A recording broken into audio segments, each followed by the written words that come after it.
China, with its 1.4 billion people, set its sights on the sky, aiming to join the ranks of Airbus and Boeing. The goal, to build jetliners that would rule the world's airways and put "Made in China" on every plane. There was more than pride at stake. Commercial aviation is worth hundreds of billions each year. Beijing's leaders dreamed of Chinese jets trusted worldwide, taking off from Beijing and landing in Berlin. But the aviation industry is tough. A single mistake can cost millions or even lives. China's ambition was bold, but the climb would be steep. To make their aviation dream real, China opened the vault. Billions of dollars poured into research, factories, and talent. The government didn't just want to buy planes, they wanted to build them from scratch. So, they created state-owned giants like COMAC, the Commercial Aircraft Corporation of China. These companies had one job: make China's answer to the Airbus A320 and Boeing 737. The scale was massive. New factories rose in Shanghai and other cities. Engineers and designers were recruited from top universities. The government gave them everything they needed, except perhaps experience. But that was a problem for another day. For now, the message was clear: build us a plane that can compete with the best in the world. The stakes couldn't have been higher. Every delay or setback was a blow to the country's reputation. But with the full weight of the state behind them, these companies pressed on. They hired thousands, bought the best machines, and started building prototypes. The world watched with a mix of awe and skepticism. But even with all this investment, there was a catch.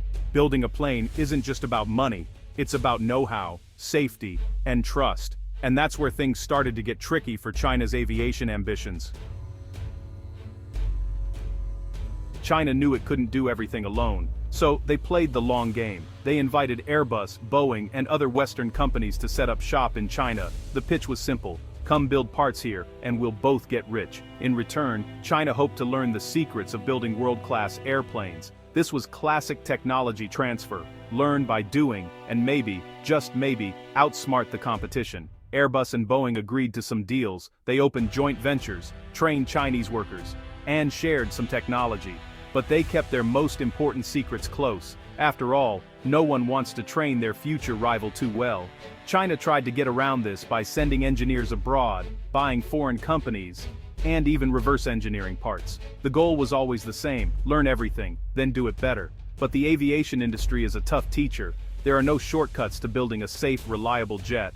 Every part, from the engines to the software, must work perfectly.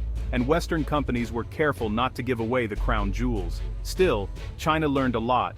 Their planes started to look more like the real thing. But looking the part is not the same as playing the part. In the end, partnerships gave China a head start, but not a ticket to the top. The real test would come when their planes took to the skies. Building a jetliner is like juggling chainsaws while riding a unicycle, blindfolded. China's first big project, the COMAC C919, ran into problems almost right away. There were delays, technical glitches, and endless safety checks. Each time they fixed one thing, another problem popped up. The engines, made by Western suppliers, didn't always fit the Chinese design. The software was buggy. Even the seats were sometimes in the wrong place. Safety was a huge concern. Passengers and airlines want to know that a plane is safe before they climb on board. But China's new jets had trouble passing international safety tests. Regulators in Europe and the US were slow to give their approval. Without those stamps, Chinese planes couldn't fly on many of the world's most important routes. Delays piled up. The C919 was supposed to be flying passengers long before 2025. Instead, years went by with only a handful of test flights.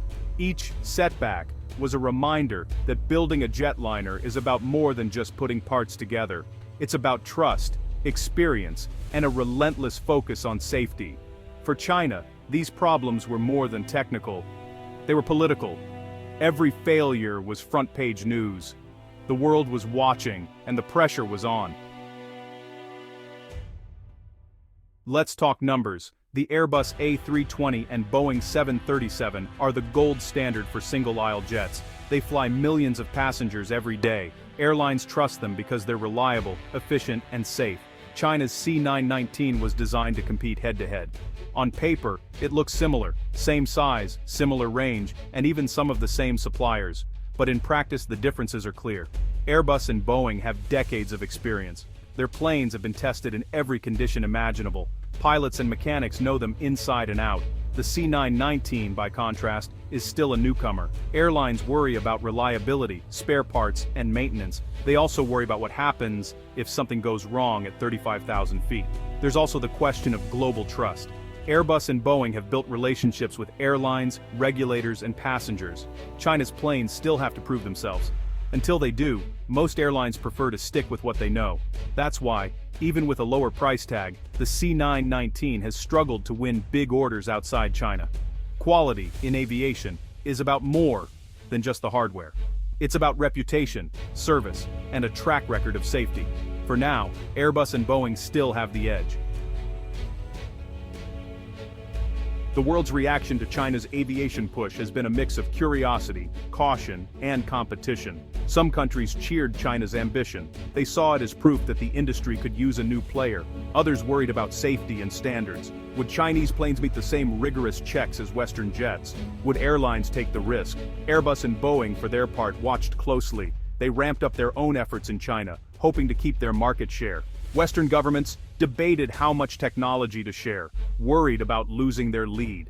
In the end, most airlines decided to wait and see. They wanted proof that Chinese planes could deliver, day after day, year after year. The industry as a whole felt the pressure. Competition is good, it keeps everyone sharp, but it also raises tough questions about safety, standards, and trust. China's push forced Airbus and Boeing to innovate faster, cut costs, and rethink old habits. For now, the global market remains cautious. Airlines want new options, but not at the expense of safety or reliability. China's jets have yet to win over the world. So, why did China's plan to outsmart Airbus fail, at least for now? The answer is simple but tough.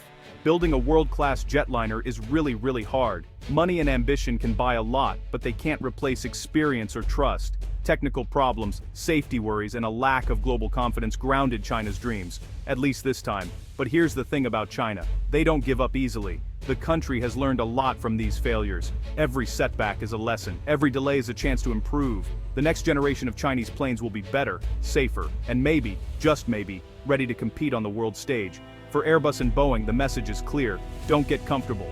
China will be back, smarter and stronger. The world's skies are big enough for more than two giants. The next chapter in this story is still being written. In the end, China's aviation dream hit turbulence, but it's far from over. The race for the skies is just beginning, and if history is any guide, never count China out.